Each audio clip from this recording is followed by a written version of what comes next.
Hello there, it's November 7th, 2023, and I'm Joe Weston, and we're here with our online practice for reviving the global heart. And it is always such a pleasure to see new faces, familiar faces. Hey, is it pronounced Gage or Gage? Good to see you, Gage. Where are you calling in from? Connecticut. Oh, I've heard of that. Yeah, that's great. Thank you. Yeah, and we're here for our online practice, and it's great to see you all. If you don't mind, and I think it's always fun to put in the chat where what I call your acupuncture point on the planet. What point of the planet are you inhabiting at this moment? Mm-hmm. Part of what I want to talk about today is about those exact words. It's nice to see that we have people gathering from various parts of North America and from Europe, and that those who can't make it on the World Wide Web today are holding space with us. I've gotten a lot of messages from people who are here in their hearts, which is what this practice is about.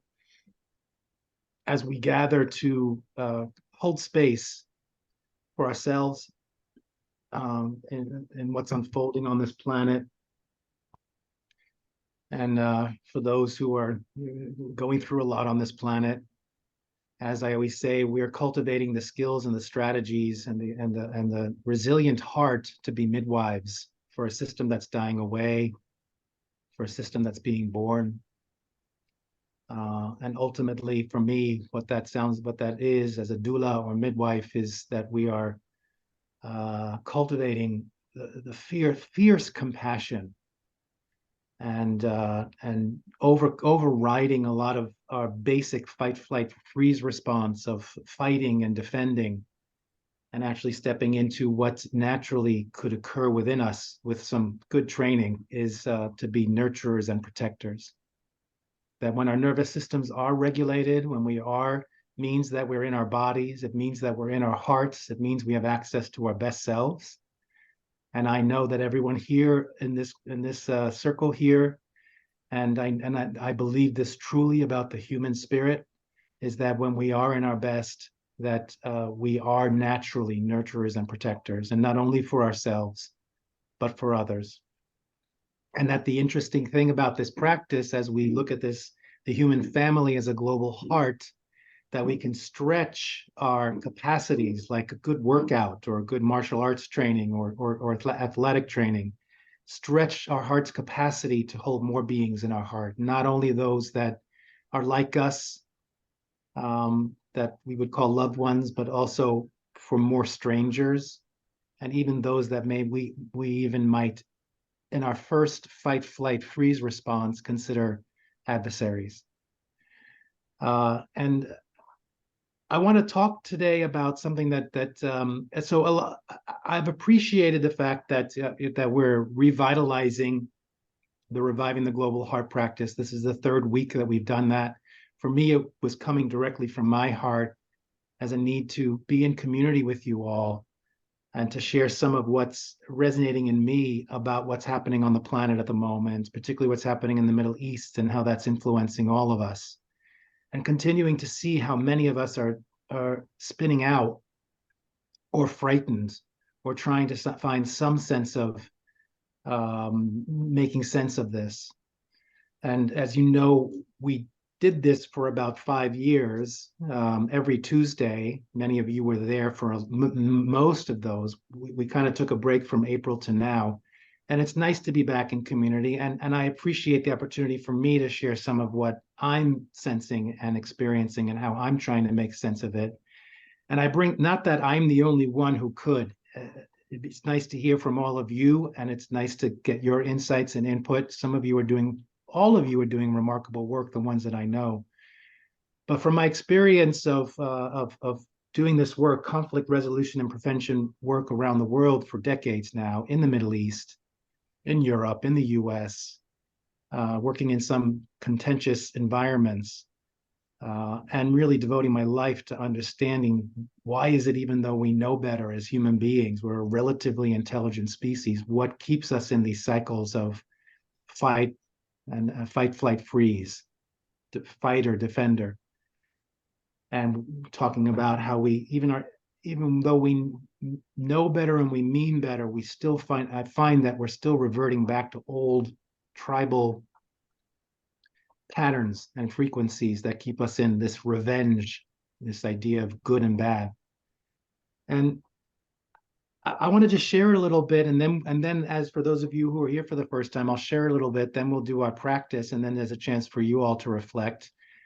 And as you know, with me, sometimes my journey to get to what I want to say is quite extensive. It travels on a good day, it travels around the planet a few times. On other days, it can go out to Jupiter and back. So bear with me. Hold on. Manon's laughing. I can see Manon laughing. But thank you for all that. I have a very interesting thing that when I connect with people, that I can feel into their energy, and it's based on my story. I grew up in Queens, New York, and for those of you who know me, you know I'm very proud of that, and I love that, and I'm so grateful for having grown up in New York City. And then at 22, I decided I was going to wander around Europe for a while, and I started in the Netherlands, and I stayed for 18 years in Amsterdam. I came back to the US, first in California, and now somehow I'm in Washington, D.C. And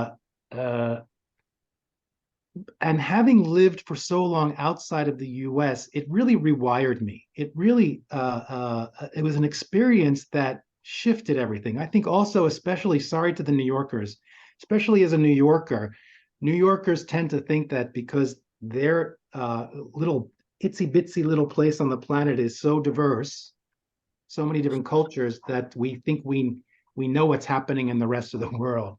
So it was a really challenging thing to suddenly have my New York City sense of the world challenged. And I'm grateful for that. It was painful at times, certainly uncomfortable. And I've learned a lot from that. But I can feel into people and know if they are someone who has lived in a different country or culture. It's just an energy. And I find that I gravitate a lot towards those kind of people because we have a similar thing. There's something that happens about leaving your home, sense of home, and seeking out new sense of home and what home means. And for me, that really helped me understand this idea of home. And I used to say, it was more of a joke, but I used to say, having now lived in the Netherlands for a while, when I feel good within myself, everywhere feels like home. And when I don't feel good within myself, nowhere feels like home. And I want to bring up this idea because I'm finding, and I'm just tracking this, what does it actually mean? And what is, and a lot of the issues that are happening in the Middle East and that are happening in other places is, what does home mean to us? And I'm finding that a lot of war has been established by people who hold on to home as a place. And what I can burst into tears thinking about, you know, throughout human history, how many people have suffered because of being displaced, because of being forced out of their home, or being in a place where other people came in and claimed that it was now theirs and told them how they can be at home. And on some level, I started thinking about this as something I already knew, but who on this planet can actually say that they are in their home that they have always been in, or their people have always been in, if you trace back history? And just, I did have a lot of tears thinking about how inhumane. I actually looked up on thesaurus.com because inhumane didn't do it for me. How inhumane it is to force people to leave their home, to come in and claim that someone's home is their home. I came up with this brutal, cold-hearted, heartless, merciless, barbaric, vicious. And how many of us are experiencing that sense of being displaced from home. I have worked with a number of refugees. There are now, I brought this up last time, having worked in Jordan, where there are so many Syrian refugees. There are now young adults who were born in a refugee camp who know nothing but being displaced. That's their only life experience. And how and the Jewish people who within the diaspora who had to leave what their sense of home, the Palestinians whose home has been taken from them and now feeling that they are trapped in their home on some level, the inhumanity of going to Africa and rounding up human beings like animals and taking them to another continent to be slaves. This is all what human beings are doing, the whole notion of colonialism, that you can come in and take over a land. And now what we're seeing is the number of refugees suffering from climate change. And that anyone on the North America, there are very few human beings on North America that can claim that this is their home, their rooted home. And that on some level is what I'm sensing is the root cause of what we've experienced in humanity and in the human history, is a belief that we can claim and own the earth and land. And that those people who are the least violent, the least war-centered, and the most peaceful are the ones who don't feel that they can own land. They're in relationship with land. They're in gratitude to land. And I'm not saying anything that a lot of you don't know. But I'm bringing this up just to get that sense of, because it comes back to home. Many of us are feeling, whether it's conscious or unconscious, dysregulated because we don't really have a connection with that sense of home, because we're trying to find it in the land that we're standing on, or the land that our forefathers or mothers have claimed as theirs, or people who have just simply been displaced without them having a choice of that. So on some level, that's what causes the fight, flight, freeze response. That's what causes this dysregulation, this sense of not finding home. And what I said is that for myself, I discovered when I'm feeling good within myself, everywhere feels like home. When I'm not feeling good with myself, nowhere feels like home. And in a sense, you could say, if you trace back human history, we are all nomads. All of us. No one can claim that their people or whatever has claim to any one piece of land. We've all been nomads. And that maybe that is our natural state, is to be nomads, is to understand this idea of impermanence. You know, from my Buddhist background, this is an important concept, that one of the root causes of our suffering is not understanding that there is nothing that is fixed. There is nothing that stays the same. Everything transforms. Nothing exists inherently on itself. Everything that we experience is a result of causes and conditions. 1 million years ago, there were no borders on this planet. So this idea of borders and people claiming land is a new phenomenon. It's impermanent. It was born. 1 million years from now, there's a really good chance there also won't be borders on this planet. More than 4 billion years ago, there was no planet, Earth. 4 billion years from now, who knows what's going to be here? It's a moment in time that we're holding on to as fixed. And I'm just noticing within myself, what can we do to support ourselves and others for them to find that place of home within themselves? What establishes a sense of home? I would say it's going within. I find home when I go within. I find home with some of the dear friends I have around the world. That brings me home. And I'm a city boy, so I can't say I'm an expert on this, but I feel at home when I do connect with a tree or a river. And I don't claim it as mine. I don't keep it. I just take a moment to realize I am home on this planet. When in that moment of place that I'm standing right at that moment, with that river that I'm listening to the streaming of, with that tree that is causing me, that is causing the shadow that I feel safe and protected with a rock that feels stable under me. And as I move on, I check in with another tree and they're like, hey, let's be home together. And they enjoy it and I enjoy it. And I just wanted to bring this up to, in what ways are we still holding on to this idea that we have a right to a certain piece of land, to claim it as ours? And to consider in our practice of being midwives and our practice of being nurturers and protectors for those who at this moment are feeling homeless, are feeling that their home is threatened, those who are feeling that they can't be free in their home or have never felt free in their home. What can we do, one person at a time, to give them some sense of refuge, of home, at least in that moment?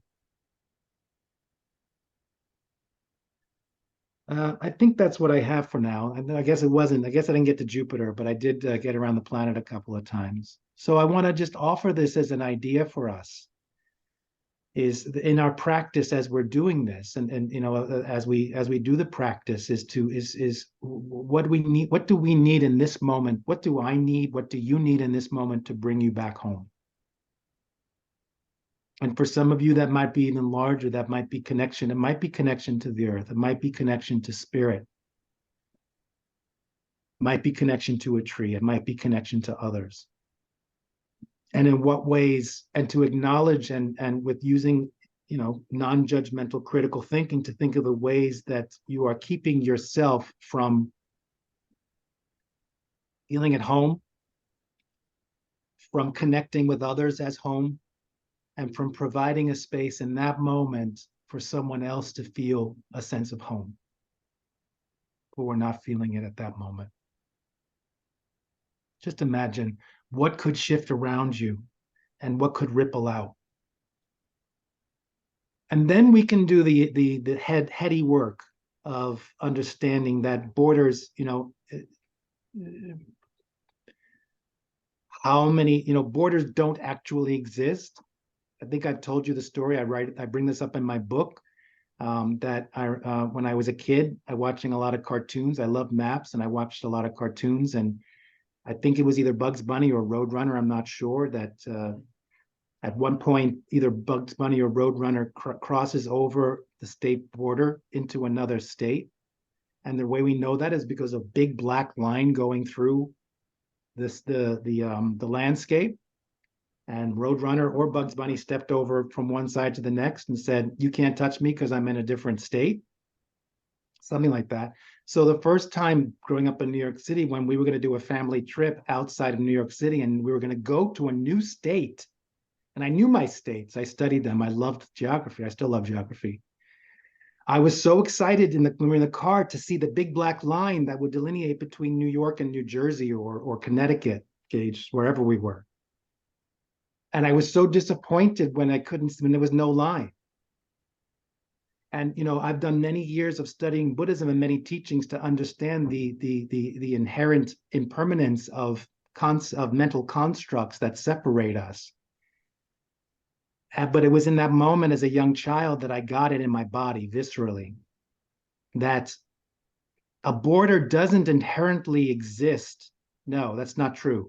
A border doesn't inherently exist, but it does exist because we human beings make a pact with each other that it exists. That's the only reason why a border exists. It didn't, again, borders didn't exist 1 million years ago or 2 million years ago. And my feeling is that because borders only exist, the mental construct of border only exists because we decide them, we human beings can shift that whole concept about borders. If we can step more into this concept of generosity, getting over self-interest, getting over fear, and committing to taking care of one another. It's not going to happen overnight, but it's got to start somewhere. So I just offer that as a way of stepping deeper into our practice. So for many, so thank you for listening. I'd like to lead us into the practice. Those of you who know, you know what's coming. For those of you who are here for the first time, as always, we're going to do a practice that I lead you in. It's not kind of a meditation, but it's a visualization. There's no right way to do it or wrong way to do it. It's finding your way. And in this practice, what I invite you to do is to just explore. It's for those of you who have been doing it on a regular basis, some of you for 5 years.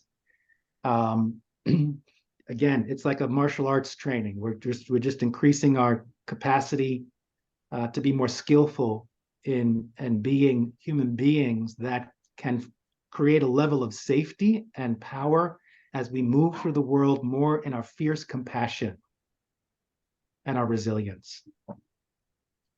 So sitting in a way where our bodies can be straight without being rigid, to cultivate within ourselves what I call resilience. Presence, awareness, balance, and flow. So sitting in a way where you're also elongating through the back of your neck, so you tuck in your chin a little bit. Relax your jaw, relax your shoulders, relax your belly.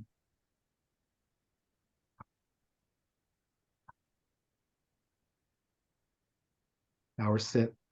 Bringing your attention to your lower belly, where focusing on a spot that's approximately the width of 3 fingers below your navel and 1/3 of the way into the body. So if you want to investigate that, if you put your fingers together like this, place your index finger over your navel, where your pinky resides, that's the width of 3 fingers below your navel. Bringing your attention now inside of your body, about 1/3 of the way of the body from the front.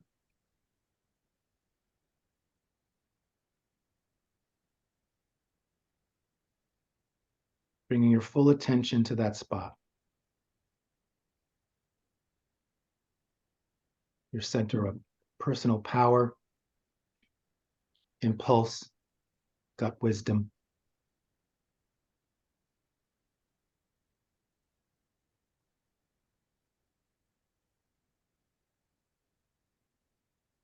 From your center now become of your contact points, the parts of your body that are connecting with what you're sitting on the ground. Noticing from the base of your spine, from below you, for those of you who work with this cosmology from a first chakra perspective, coming in contact, how much are you allowing your root to drop in and be held by the earth? This is where we hold this idea of, are we connected with the earth, home? Perhaps a sense of not feeling rooted and at home. So how can you invite the lower part of your body, these parts of your body, to drop in? If it's resisting that, then somewhere it's not trusting that Mother Earth has you. Mother Earth is here to support you. Always. And while you can't claim the piece of land or the spot that you are sitting on as yours to keep as possession, you certainly have a right to be in that spot at this moment. So let yourself drop in. Let yourself be held.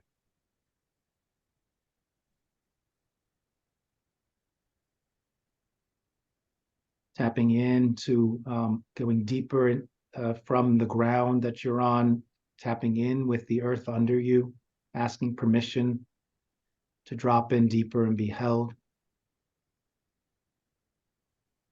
are you feeling safe enough to allow yourself to let a rooted sense of you dropping deeper through the earth? First, asking permission from Mother Earth if that's okay.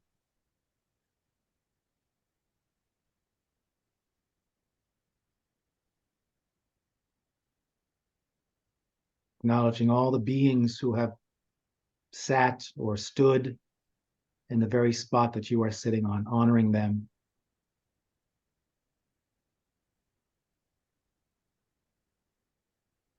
How transient that is.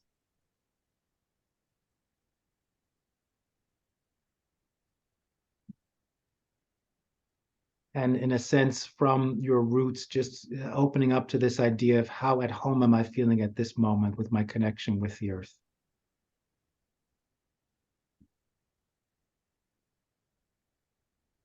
There's no right answer. There's no goal to achieve. It's simply asking the question is all that you need to start creating the muscle memory, the new habit for.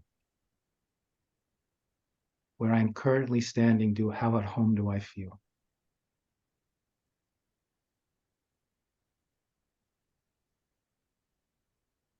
With this awareness, feeling rooted and connected as much as you do from your center, now become aware of your own physical body as you start tapping into your inner home.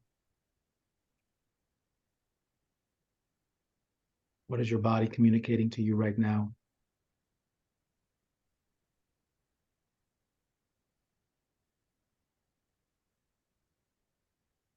Allowing energy to flow and emotions to flow.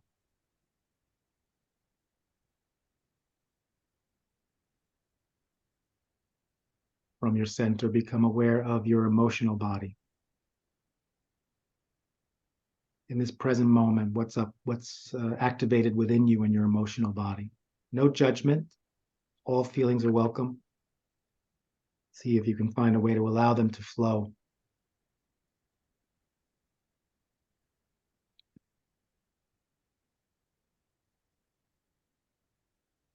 From your center, become aware of your thoughts. Not necessarily what you're thinking, but the quality of your thoughts. Noticing how your physical body, your emotional body, your mental body are influencing you in this moment. Noticing the transient qualities, impermanent qualities of the sensations in your body, of the emotions flowing through you, and of your thoughts. And possibly with this idea of the more you can let go of those, the freer you can be and the more at home you can feel. Maintaining a connection with your core, your physical body, emotional body, mental body, now bringing awareness to the middle of your chest where your heart center resides. Compassion, respect, highest values, connection. And from your center and from your heart, connecting with that part of you which has connection with something larger than yourself. The transient nature of that, and just feel into that part of you that's connected to something larger than yourself. And from that part of you connecting in now, noticing what is your connection in this moment with something larger than yourself. And allow that to be in flow, the transient nature of that.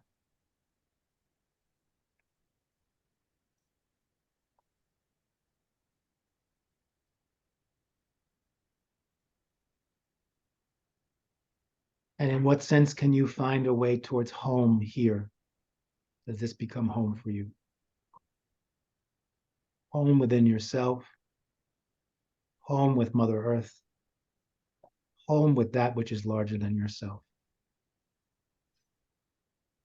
And not a concept, but in your heart and experience.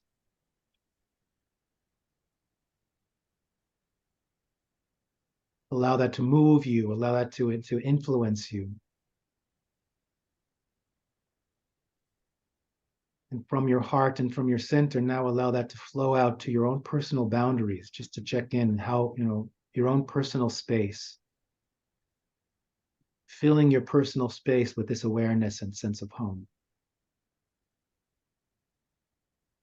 in all directions, above you, behind you, in front of you, below you, to the sides of you.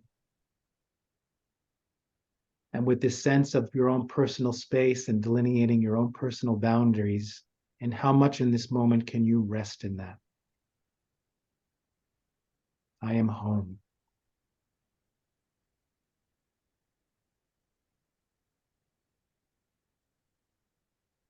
Allowing energy to flow and emotions to flow. And with that sense of self from your center and from your heart, take a full breath in. Let's build on this idea of home. Now from your center and from your heart, keeping your eyes closed, become aware of your surroundings, expanding out beyond your personal boundaries, personal space, in all directions, to the space you're currently inhabiting. That provides shelter, provides nourishment, the privilege and luxury to actually have a home, if you're currently in one that is your home. What so many people on this planet cannot claim. The gratitude of the place you're currently calling home, or a place that you're currently inhabiting that provides shelter. What a gift. And to consider that most likely 1,000 years ago, what you're now calling your home wasn't there, the building itself, and may not be there in 1,000 years. Who knows? Appreciating this moment. And with that sense of connection with your surroundings, take a deep breath, deep in through your nose and out through your mouth. What a gift. And with this awareness of self and surroundings from your center and from your heart, become aware of those in this meditation circle. Some of you, people you may know, some you may know for years, some you may know from this weekly gathering, some you don't know, all gathering from different parts of the planet. And from your center and from your heart, using this medium called the World Wide Web, reaching out and connecting to their personal power, their core and their heart. Creating a network of home. In as much, how much does this feel like a sense of home for you in this moment? And imagine awakening deep in your heart the desire to be a place of home for others. And those in this meditation circle. What an honor. What a privilege. Allow the energy to flow and emotions to flow. And with this awareness of self, surroundings, and those in this meditation circle, creating that sense of foundation, refuge from your center and from your heart, take a full breath in through your nose and out through your mouth.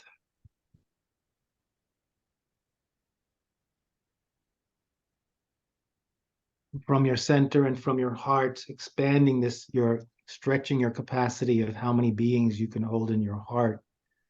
From your center and from your heart, becoming aware of all human beings, beginning with those human beings you would label loved ones. And as always, don't think this. Surprise yourself. Who arises in your heart? What loved ones are popping up in this moment? Do you see faces? Do you see groups of people? How many can you hold in your heart right now?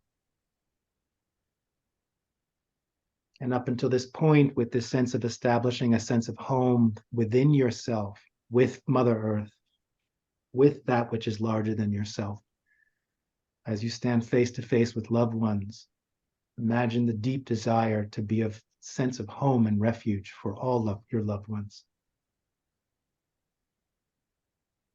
How many are struggling in this moment, afraid to wear certain articles of clothing because they're afraid of being harmed, afraid to speak their truth because they're afraid of being harmed, afraid of a bomb dropping on their building.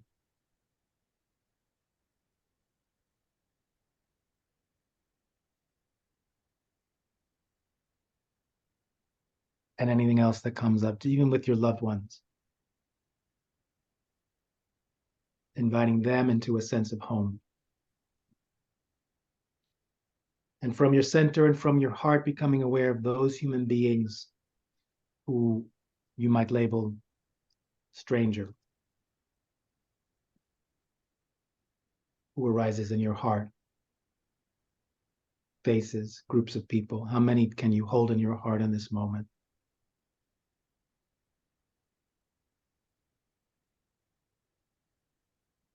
Just taking a moment in your heart to consider these strangers that you're, whether they're a neighbor, someone in the supermarket, whether they're someone in a refugee camp, someone who is hungry because of drought and have no other alternative.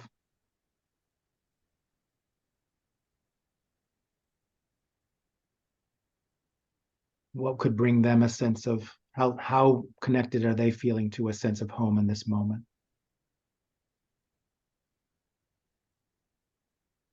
And what could you possibly provide them to help them feel that way?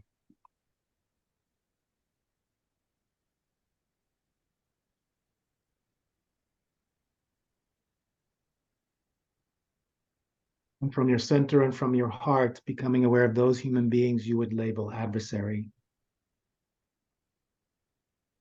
Who arises in your heart? What faces do you see? Groups of people? How many? And adversary might not be necessarily someone you see as enemy, but it might be someone that you've simply categorized as other, as the perpetrator, as the bad guy. And who arises in your heart?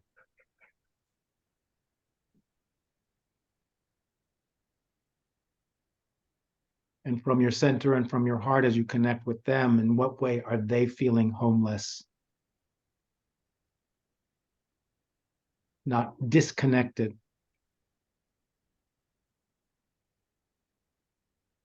And whether you want to see yourself as a refuge for them or not, maybe just say, may you find your way back to your connection to home.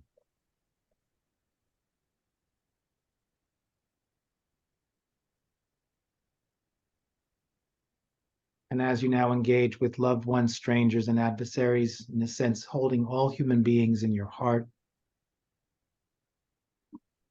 imagine that this practice on some level brings them back to a remembrance or plants the seeds for them to find their way back to home, which is not attached to a piece of land or a mental construct. It is a felt experience within themselves, with nature, or with others. And feel all of us, all human beings, just resting into that. Reconnecting with the earth. How that impacts not only human beings, but impacts all creatures on this planet. And restores and revitalizes the planet itself. See it. And with this awareness, take a full breath in through your nose, out through your mouth.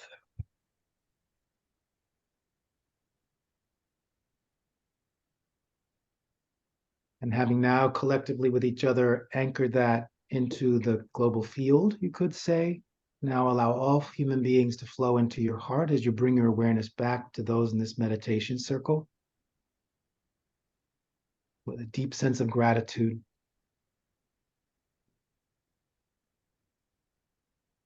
Allowing those in this meditation circle to flow into your heart as you bring your awareness back to your surroundings, anchoring yourself back in the here and now of where you are. And with gratitude for your surroundings, allow them to flow into your heart as you bring your awareness back to yourself. And having gone through this practice, now checking in now at the end of the practice, as opposed to the beginning of the practice, what your connection is with yourself and your own sense of home.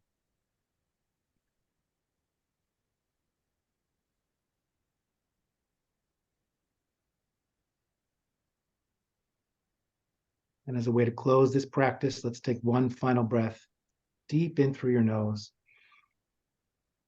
and out through your mouth.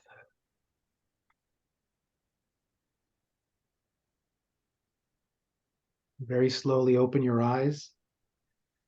Shake your body, stretch your body, look around the room.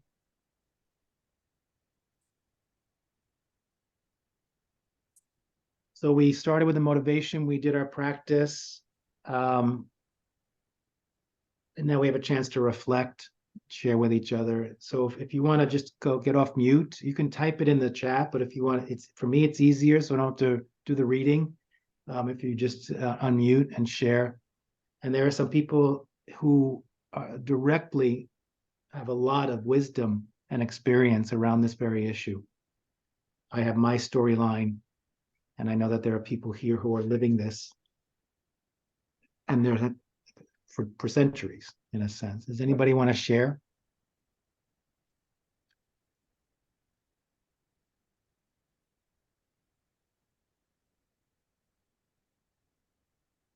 Mayra? Yes, I think today's meditation was so on point, given that it's election day in Virginia. Yeah. And I worked the polls earlier today, and there is so much animosity and lack of communication.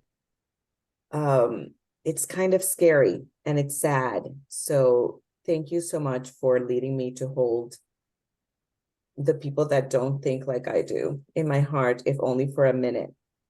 Mm. So thanks.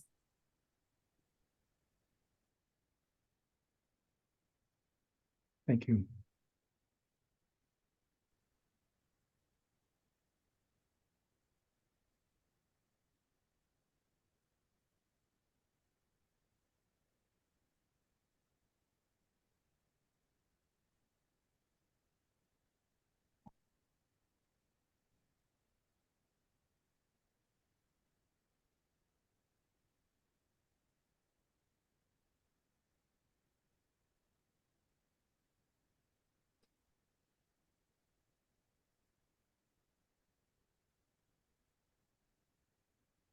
Joe, this is Curtis. I'm going to make this comment and then unfortunately have to leave. But thank you for everything today, including the whole conversation about home.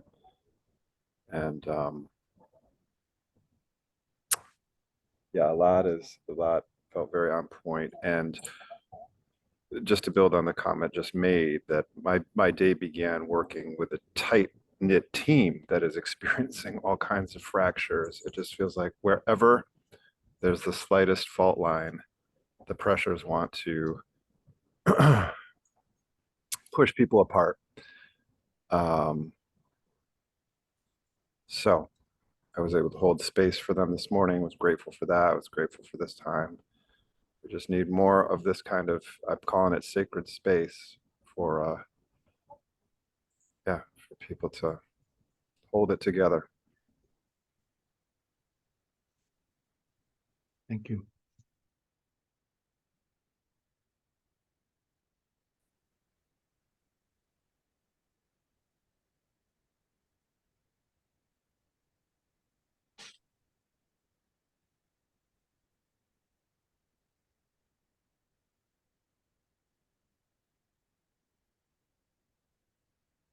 I wanted Joe, to share. sorry, please go ahead. Ayana? Thank you.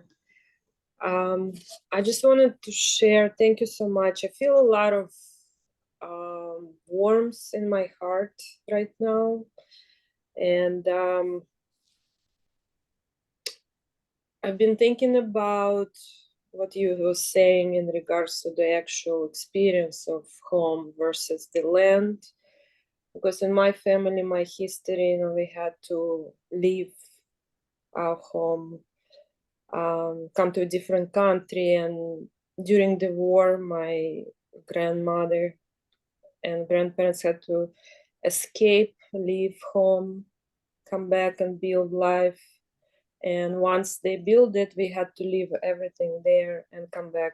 I mean, come back home in a way. And all the experiences of restarting, rebuilding, and reliving and letting go, I think there is this important understanding of, like, as you said, there are no real boundaries unless we build them. And those boundaries in the heart that hold the pain, once they dissolve, there is so much warmth, so much love. And I really feel, I felt like for a few days now, I'm feeling kind of cold in my body. And since morning, we did yoga together with Sophia. We talked about how there's some warmth coming, and I really thank you for restarting this reviving energy. I very much appreciate, and I want to be able to share with as many people as I know. Thank you. Thank you, Mariana.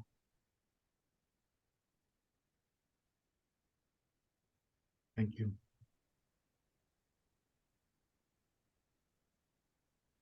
So I was thinking about as someone white, male, racialized into our society, as someone with a lot of privilege and advantage, yet also, I think, somewhat typical, having forgotten my ancestry, my roots back in Northern Europe. There's the loss of that connection to whatever culture there was, right? The roots back that, to me, ties in a lot to this discussion as well. The claiming of a place, the sticking to that, the brutality to create it for people who look like me.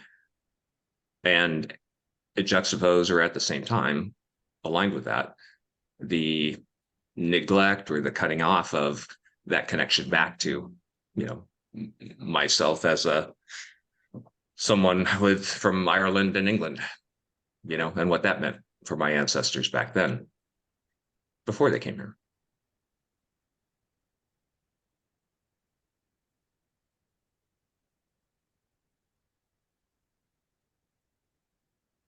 Thank you, Tim. I I think just- that's part of was- it.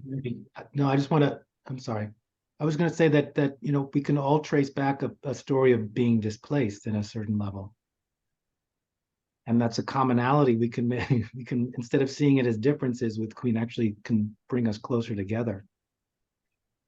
Mayra, you wanted to add something? Yeah, I just wanted to add, it's very interesting, this last comment, Tim's comments, because I just got my Ancestry.com update. And every time I look, I am a different person according to Ancestry. It's very interesting. But I have a lot of Native American in my blood, but I also have a lot of European. And knowing that the Europeans in me came in the 1700s to annihilate what is left of these Native American tribes that is in me, it's so humbling and heartbreaking that myself and the people like me are what's left, or of those tribes in the Caribbean. And to be able to know that in the 1700s, the whole point was to annihilate, and yet we were merged. I'm still meditating through that and what it means to carry this very weird DNA. But at the same time, it really resonates that we're all nomads. So thank you for that, and for helping me continue this very strange thought process. Yeah.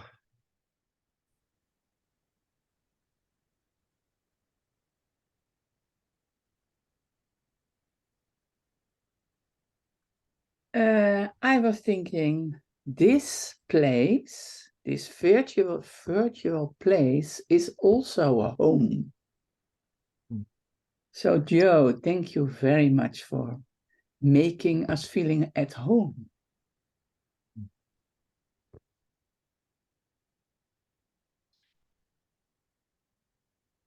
Hi all. excuse my voice, getting over a stupid cold. Thank you all for being here. While we were doing the meditation from where I am in Western Mass, the fighter planes were going over. 1, 2, 3. I live near an Air Force base. 4, 5. You know, when they fly so low, they're gigantic and they're unforgettable. And I was reminded of what you said 2 times ago, Joe, which was my first time meeting you, and you mentioned Hamlet, which I love. And I thought of the line from Hamlet, which is something like, nothing is neither bad nor good, but thinking makes it so, or something like that. And I was thinking about those fighter planes. Maybe they aren't fighter planes. Maybe they're cargo planes. I don't know. I called them fighter planes. They're military planes. So how do I feel about those planes? It's not an easy answer, but I'm glad to be able to think of it here. And the last thing I wanted to say was, I appreciate the notion that I can be home for someone. So thank you all.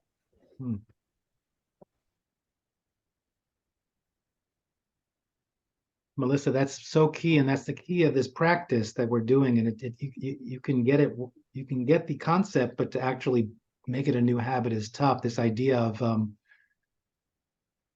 you just pluck, Dutch is plukken. You just stuck a label on the plane. So that's where we have power, right? You know, it's not the plane that is necessarily good or bad. It's you placing it. You're at least on some level there. That's where you have power. Thank you.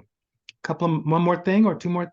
Anybody else want to share before we close? Yeah, I actually have something that doesn't have anything to do with this. I just can't get it out of my mind. My internet blanked out right when the person whose name is spelled Ghaughge was saying how to pronounce their name, and it just drives me crazy that I missed it. So could you please pronounce your name again? Just It's Gage. Gage. Thank you. I just really appreciate that. Thank you. No And problem. I'll always appreciate being in this group. Thank you, Joe, for holding space. Thank you, Golden. I'm gonna just say something. Thank you, Golden, because I have something different too. This is such a home for us that today, I don't know if you noticed that Hank and Mike, they joined from different computers. So on my screen, they were not together. So I had to arrange that. So, you know, you can move the squares in your Zoom, in your gallery view. So I put them together, even with different background. And then I feel good. It's a pity they are gone, but it was so funny. That's so far. So, Ophelia, if you came to my house, would you redo my furniture? Is that what you're saying? It's easier with the squares. I mean, Joe, we have to do what needs to get done, you know? I get it. I get it. I get it. That's what the practice is. Yeah, make it work for you. It's actually also delightful for me to see Michelle, because literally her book is just, it's right on my table. This notion of borders, this, you know, the memoir of borders. It's just really powerful notion for me, being something of a borderless or a border crossing. I'm actually not a borderless person. I'm a melding of many, many, many borders. And I think that's, you know, that's a theme that I definitely resonate with. That I don't resonate with a borderless world at all. I resonate with a melding of borders. And that to me is the next evolution. It is not to take down all the borders, it's to meld them all together. Okay. Wow, thank you, Golden. Just really moves me. Thank you.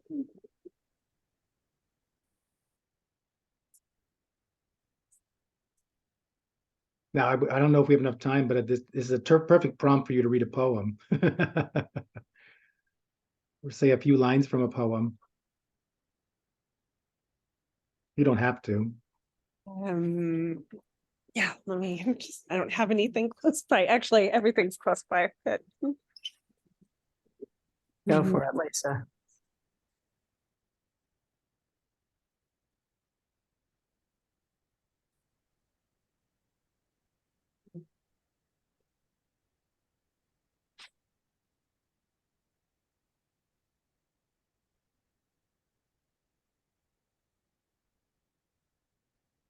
Yeah. I will read.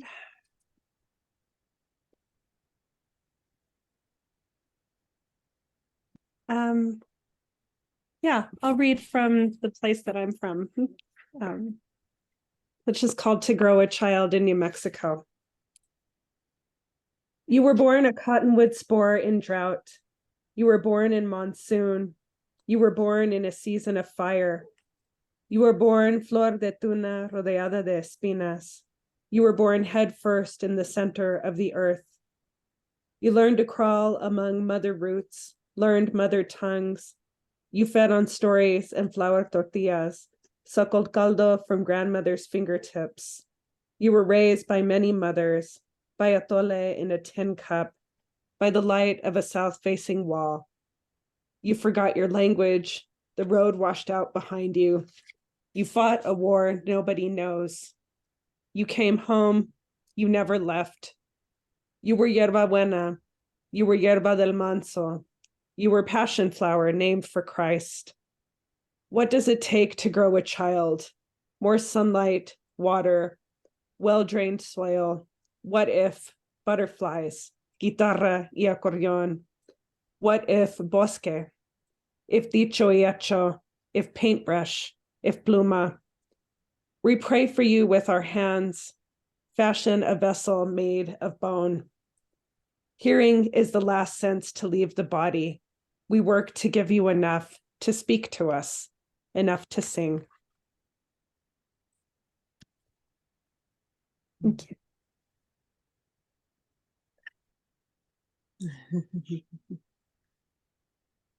Can you put in the chat your name and the name of your book, Michelle? Do you mind?